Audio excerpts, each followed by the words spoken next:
नमस्कार, मैं हूं पूजा। गैंगनेट भारत चैनल में आप सभी का स्वागत करती हूं। राजस्थान में सोलर बिजनेस हमें उभरता हुआ नजर आ रहा है। सोलर बिजनेस में लोग आगे बढ़ना चाह रहे हैं, इस विषय पर बात करना चाह रहे हैं। सोलर बिजनेस को बढ़ाने की राज्य सरकार, केंद्र सरकार द्वारा भी कोशिश की जा रही है। इसी विषय पर बात करने के लिए आज हमारे साथ मौजूद है the employees association of Rajasthan के अध्यक्ष NK जैन जी, जो आइए इनसे बात करते हैं। नमस्कार सर। नमस्कार जी। तो सर, राजस्थान में सोलर की संभावनाएं आपको आगे क्या नज़र आ रही हैं?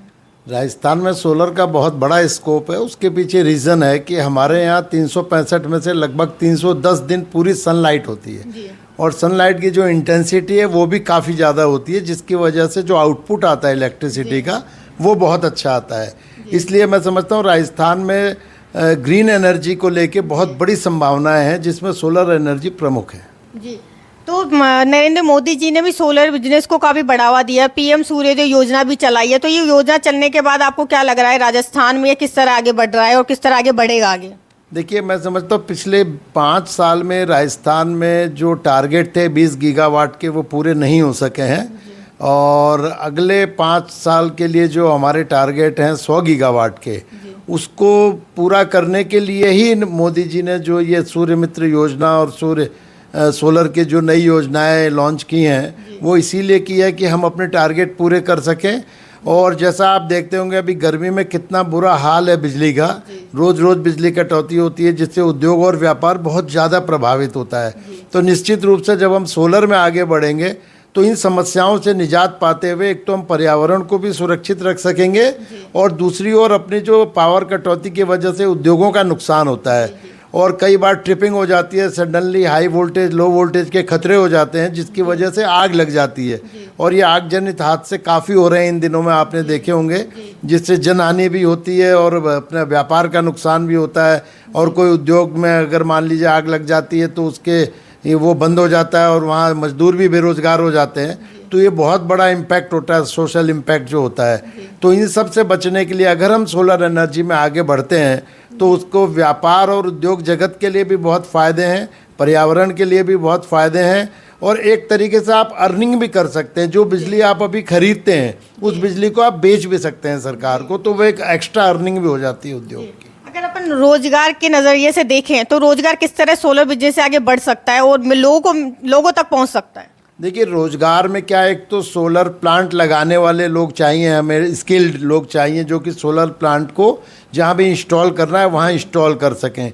इसके अलावा जो सोलर के कंपोनेंट बनते हैं, जैसे इन्वर्टर है, बैटरी है, सोलर सेल है, उसके मेटल फ्रेम है, इन सब बनाने की इंडस्ट्री बहुत तेज़ी से ग्रो हो सकती है।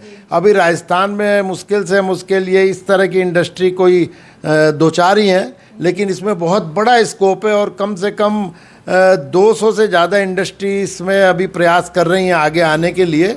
और मैं समझता हूँ कम से कम 50,000 से 1 लाख नए लोगों को इसमें रोज़गार की संभावनाएं हैं, अगर इसको हम आगे बढ़ाते हैं, सरकार सपोर्ट करती है तो।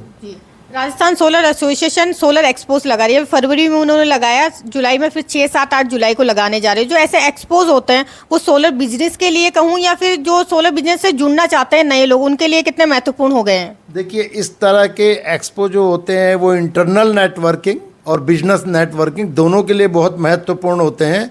एक तो जैसे मान लीजिए राजस्थान में आज सोलर से जुड़े हुए 500 लोग होंगे, उनको आपस में ही नहीं पता है कौन सी कंपनी क्या कर रही है। तो इस एक्सपो में एक प्लेटफॉर्म पर जब सब मिलते हैं तो आपस में जो इंटरनल नेटवर्किंग होती है उसका भी बिजनेस को फ़ायदा होता है। सेकेंडली, जो बिजनेस नेटवर्किंग होती है, बाहर से जो कंपनियां आती हैं, बाहर से जो टेक्नोलॉजी वाले आते हैं, बाहर से जो मशीनरी सप्लाई करने वाले आते हैं, उनसे मिल के हम नई टेक्नोलॉजी के साथ उस प्रोडक्ट को अपने यहाँ बना सकते हैं जो अभी तक बनता नहीं है। तो नए इंडस्ट्री लगने की संभावनाएं बढ़ती हैं और नए प्रोडक्ट सामने आते हैं, तो नया मार्केट बढ़ता है, एक आपके व्यापार को नई दिशा मिलती है। तो ये इस तरह की एक्सपो बहुत ही लाभदायक हैं और ये एक्सपो मैं समझता हूँ हर 6 महीने में लगनी चाहिए। और इसमें एक चीज़ और करनी चाहिए कि इनको जितने इस बिज़नेस से जुड़े हुए लोग हैं उनको अलग अलग कंट्री की बिजनेस डेलीगेशन भी लेके जाना चाहिए, ताकि उस कंट्री में क्या हो रहा है वो हम देखें, उनकी जो बेस्ट प्रैक्टिसेस हैं, जो उनकी बेस्ट इंडस्ट्रीज़ हैं, उनको विज़िट करें और उन चीज़ों को अपने देश में लाएं।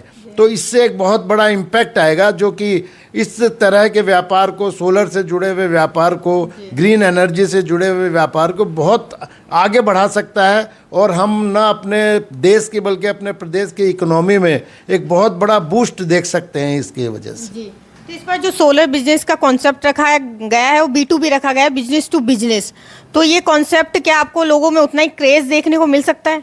बिजनेस टू बिजनेस जो होता है, बेसिकली इसमें क्या होता है कि हम जो इस फील्ड के बड़े बिजनेसमैन हैं, जो बड़े प्लेयर्स हैं, वो जब छोटी इंडस्ट्री वाले जो छोटे प्लेयर्स हैं अगर उनसे मिलते हैं तो उनको एक नई चीज़ सीखने को मिलती है कि बड़ा प्लेयर किस तरह से आगे बढ़ा है, किस तरह से उसने व्यापार को इस लेवल तक पहुंचाया है और उसके एक्शंस क्या हैं, क्या वो लोग किस तरह की वर्किंग करते हैं कि आज वो बड़े प्लेयर्स में शामिल हो गए।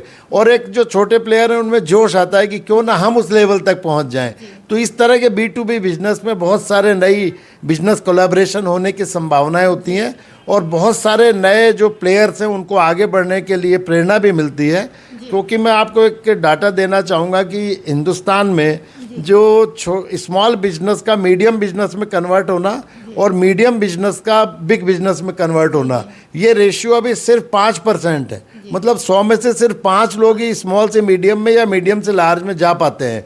इस रेशियो को बढ़ाने के लिए B2B मीटिंग्स बहुत ज़रूरी हैं। जी, तो राजस्थान में प्रदूषण जो हम देख रहे हैं लगातार बढ़ता जा रहा है, तो उसकी रोकथाम के लिए कहूँगी मैं कि उसको रोकने के लिए सोलर कितना ज़रूरी हो गया है अभी?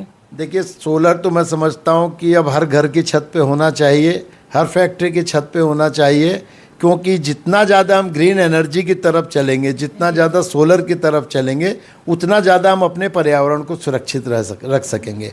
इसी सोलर के साथ आपको एक प्लास्टिक रिसाइकलिंग पे भी बहुत ध्यान देना पड़ेगा अगर हम अपने पर्यावरण को सुरक्षित रखना चाहते हैं। राजस्थान की कुछ कंपनियां इस तरफ बहुत अच्छा काम कर रही हैं, पर इसमें सरकार भी अगर कुछ मदद करे, अपनी तरफ से कुछ इंसेंटिव दे, या सरकार कुछ ये कहे कि चलो हम सोलर या ग्रीन एनर्जी वालों को एक नई पॉलिसी बनाए उनके लिए।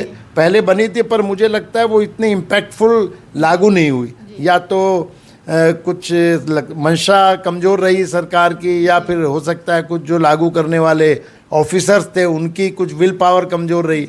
उसको स्ट्रॉन्ग करते हुए, सरकार की विल पावर को स्ट्रॉन्ग करते हुए यदि हम आगे आते हैं तो निश्चित रूप से हम अपने प्रदेश और देश को पर्यावरण के रूप में सुरक्षित कर सकते हैं। सोलर सब्सिडी को लेकर आप क्या कहना चाहेंगे सर? सोलर सब्सिडी तो शुरू होनी चाहिए। पहले इंडस्ट्री में सोलर प्लांट हम लगाते थे तो 20% सब्सिडी मिलती थी, जिसको काफ़ी समय पहले बंद कर दिया गया। और सबसे ज़्यादा जो पावर कंजम्पशन है वो सोलर की वो इंडस्ट्री में ही है। तो आज अगर सोलर पावर को हम आगे बढ़ाना चाहते हैं तो इंडस्ट्री में सोलर प्लांट लगाने पे सब्सिडी देनी चाहिए, जिस तरह से हम हाउस होल्ड और दूसरी जगह सोलर प्लांट लगाने में सब्सिडी दे रहे हैं। इंडस्ट्री की सब्सिडी दोबारा चालू करनी चाहिए। जो नए लोग सोलर बिजनेस से जुड़ना चाह रहे हैं, सोलर बिजनेस में अपना पैसा इन्वेस्ट करना चाह रहे हैं, वो इस समय में कितना बेनिफिट वाला हो सकता है? देखिए, सोलर बिजनेस से जुड़ना चाह रहे हैं और या इसमें इन्वेस्ट करना चाह रहे हैं तो मैं समझता हूँ यदि आप सोलर के किसी भी एक कंपोनेंट को पकड़ के उसकी मैन्युफैक्चरिंग में आगे जाते हैं तो वो ज़्यादा लाभदायक सिद्ध होगा, बजाय आप EPC में जाएं। EPC मतलब इंजीनियरिंग प्रोक्योरमेंट एंड कमीशन।